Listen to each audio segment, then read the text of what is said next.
What are you doing here?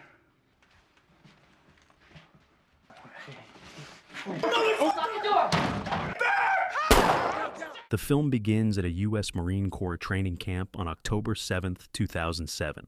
4 days later, Captain Sam Cahill is deployed to Afghanistan. He writes a sorrowful farewell letter to be delivered to his wife in case he doesn't return home. He hands the letter to the major, hoping it won't need to be sent. The main character returns home. Sam is a model family man with a wonderful wife named Grace and 2 daughters, Maggie and Isabel. His younger brother Tommy is his complete opposite. He has just been released from prison after serving time for bank robbery. Sam meets his brother, and they drive toward town. The home is filled with warmth. Grace, Sam's wife, is preparing dinner to celebrate Tommy's release. At that moment, Tommy arrives, and the door is opened by his younger niece, who immediately tells on her mom, saying she doesn't like him. Finally, the family gathers for dinner to celebrate the return of one son and bless the other, who is about to leave for Afghanistan. Their father, Hank, starts getting angry with Tommy and compares him to Sam, who serves his country instead of breaking the law. Your brother's a hero. The father keeps stirring things up, and it ends in an argument with Hank leaving the house. As he leaves, Tommy asks his brother to be careful. Be safe over there, all right? That evening, Sam takes off his wedding ring, and his wife hangs it around her neck and tells him she loves him. 5 days later, Sam is already driving through the Afghan desert and says he feels at home there. He records everything on his phone as they pass by destroyed equipment. Soon, the helicopter carrying him and his squad is shot down, and they crash. Grace is taking a bath when suddenly the doorbell rings. Her older daughter opens the door and sees 2 soldiers who have come to deliver the horrible news about her husband's death. What's wrong? Grace can't accept it. She re-watches old videos of her husband and keeps dialing Sam's phone number. Sam Cahill, please leave a message. That night, a drunk Tommy arrives at the house to return a car. He's surprised Grace is so upset over a broken headlight. Then, in tears, she tells Tommy what happened to his brother. He is the last one to learn of the tragedy, as no one could reach him all day. He starts yelling at her, saying they never should have let Sam go to Afghanistan. Tommy returns to his parents' house and sits on the porch, where his stepmother meets him and invites him inside. But he says he wants to be alone. Grace gets the girls ready for the funeral, but the daughters refuse to wear black dresses. At the funeral, the widow receives that same farewell letter. After the ceremony, Hank has been drinking, and Tommy tries to take the keys so his father won't drive drunk. Hank again reproaches his youngest and compares him to his older brother. But Tommy also has something to say to the old man. He wasn't a great father or husband, and he filled Sam's head with military nonsense. Eventually, Hank walks home. Grace is afraid to open the letter and puts it away. We are taken back to Afghanistan. The Taliban are escorting 2 soldiers. Turns out Sam and another soldier, Private Joe, survived. The Taliban captured them and threw them into a zindan, an underground prison. Sam tells the private not to say anything to the Taliban. He must remain silent. A drunk Tommy calls Grace at 3 in the morning and asks for help with money. He's $47 short to settle his tab with a bartender, who now threatens to report him for breaking parole rules. The woman had to bail out her wayward relative in the middle of the night and bring him home. He wakes up to the clatter of kitchen utensils. The girls decided to make pancakes to cheer up their mom, who is very sad about their father's death. Tommy asks them to stop and be quiet. Stop it. No. But Maggie refuses, and Tommy has to get off the couch. Hank shows up. He didn't expect to see his son here. The man apologizes for his behavior the night before, and Tommy admits that Sam was always smarter than him. That's not true, Hank replies. You just always gave up on everything you started, unlike your brother. I cut my throat to bring him back, Dad. How she lives with this kitchen the way it is. Sam watches all this through a narrow gap between the wooden boards. He sees a helicopter flying over the Taliban camp. Sam is sure they are being searched for and starts knocking boards loose with a stone. At that moment, he is threatened with a gun and a heavy boulder is placed over the boards. Tommy remembers his father's words about Grace's lousy kitchen and, along with his buddies, starts renovating it without warning. 2 months have passed in captivity. While Sam tries to stay calm, the private is slowly going insane and accuses the captain of saving him, claiming he now lives in hell and would have been better off dead. Sam insists that Joe must not reveal who he is or his rank. Sam hears the Taliban arguing with each other. You remember what I told you? No information. You give them nothing. You give them nothing, Private. Yeah. They seem to have made a decision, and the Americans are loaded into a car and transported to another location. Before the prisoners, they bring out an Afghan man, force him to kneel. He had used a satellite phone to call his pregnant wife, and thus revealed their location. The offender is immediately shot in the head. Welcome.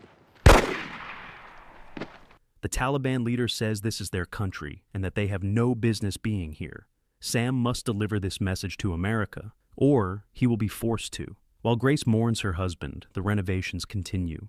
The men even involve the two daughters in the work. They recall what a great athlete their father was. Maggie accidentally spills paint on one of the bearded guys. What are you doing? Painting. He now needs a change of pants and a shirt. Grace goes to find something in her husband's closet, but snaps and grabs everything she can carry in her arms. Owen doesn't understand why he's been given so many clothes, or whether he should return them later. Grace is sad again. Sam is tied to a post under the open sky. He is doused with water and asked if he wants to help his friend. Right in front of him, Joe is tortured with a hot iron. He can't take the pain and, on camera, says Americans have no business here and sends love to his wife and child. He also reveals that Sam has two daughters. Grace comes home and gets a surprise. The remodeled kitchen is finished just in time for her birthday. Everyone close to her congratulates her, but one very special person is missing. Winter has come.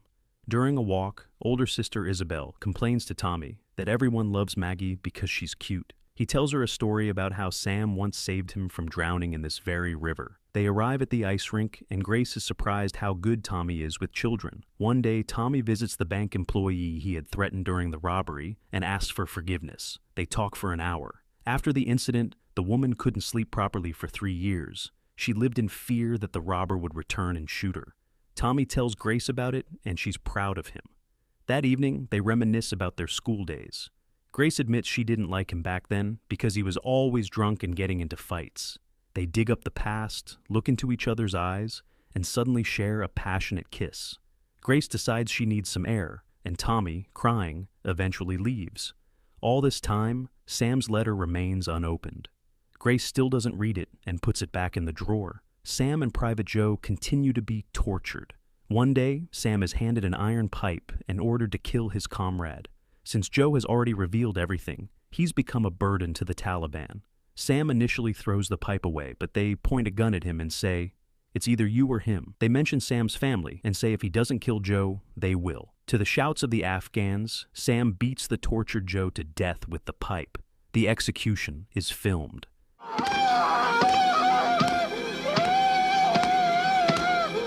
Tommy visits Grace's house again, under the pretense of installing decorative panels. Grace is a little unsettled after the previous evening. He says he'd be happy to see the girls from time to time. Grace replies that they are all glad to see him. Later, Hank arrives. He's surprised that his son has become such a handyman. The Taliban camp is attacked by American forces. One of the leaders tries to kill Sam, but misses. He is then shot and falls into a ravine. The camera with the footage burns. Finally, the Marine is freed from captivity. Get down. While Tommy plays with the kids in the yard, the phone rings inside. Grace answers and learns that her husband has survived. She's in shock. The whole family welcomes him at the airport. Tommy is both happy and sad. The girls immediately show off the new kitchen. They say that Tommy and his friends did the renovation. Sam lies on the bed and hugs his wife and daughters tightly. Grace joins him in the bathroom and kisses his scars. But Sam is cold and hints that she should leave. He's changed, and it's noticeable. Tommy reads a newspaper reporting on the death of Private Joe, killed by Sam. Hank notices Sam behaving oddly and recalls how he himself withdrew from his sons after returning from the Vietnam War. At the ice rink, Sam sees how Grace and the kids interact with Tommy. He tells Tommy that he looks great with his family and thanks him for taking care of them. He hadn't expected that. Grace is a miracle, he continues, and then suddenly asks, "Did you sleep with her?" He assumes it could have happened since they thought he was dead. Did you f*** her? Sam doesn't believe anything else and stands firm. He's 100% sure they slept together. They look like two love-struck teenagers. The family of the slain soldier visits Sam's family. From around the corner crawls little Joe Jr. The widow keeps dreaming about her husband and about Sam, whom she hates in her dreams for surviving, while her Joe didn't. She came to apologize. The widow asks Sam if he saw how her husband died. Sam lies and says he didn't see it and doesn't know anything about his death. One night, Sam snaps. With a pistol in hand, he starts arranging glasses on the shelf. He walks around the house with the weapon. The next day, Sam visits the military base and says he wants to go back. When the major asks about his family, Sam replies that he can't stay here. They don't understand him. No one does. But Sam still has to spend some time with his family. During dinner, the girls talk nonsense and joke around. Sam loses it and yells at his daughters, saying their jokes aren't funny. Why are they laughing? Grace tries to calm her husband, but he just walks away from the table. Isabel asks when Uncle Tommy is coming back. Clearly, something is wrong with Dad. Grace wants her husband to talk to her about what happened in Afghanistan. But he's more interested in what happened between her and Tommy. Nothing, insists Grace. I thought you were dead. We kissed, that's it.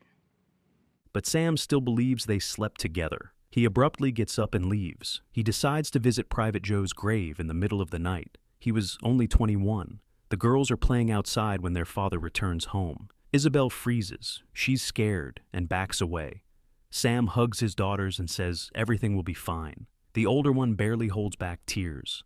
Sam tells his wife that he thought about the family all night and realizes how lucky he is to have survived. They embrace. It's Maggie's birthday, and they go to Hank's house. Everyone waits for Tommy to arrive. He comes, but not alone. He brings Tina, a girl he met just an hour earlier. He wants to lighten the mood. Tina tries to be clever and talks nonsense about the military. Tommy elbows her, but she keeps going. Sam tenses up. The girls get rowdy. Sam keeps scolding Isabel. The girl says everyone loves her sister more, and she always gets the best. Isabel keeps squeaking a balloon to interrupt the adults and get attention again. Isabel. Finally, Sam snaps and pops the balloon. The daughter blurts out, "Why didn't you stay dead? You're mad because Mom wants to sleep with Uncle Tommy and not with you. They're always making love." A heavy silence falls. Sam is shocked. They ride home in silence. Before bed, Isabel apologizes to her mom. She knows it's not true.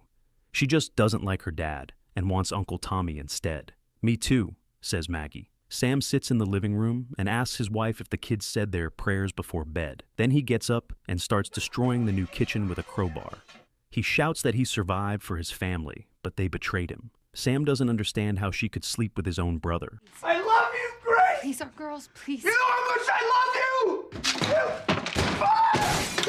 And she knows what he did to get back to his whore wife, what he did with his own hands. Sam, in a fit, hits himself in the head and continues smashing the kitchen.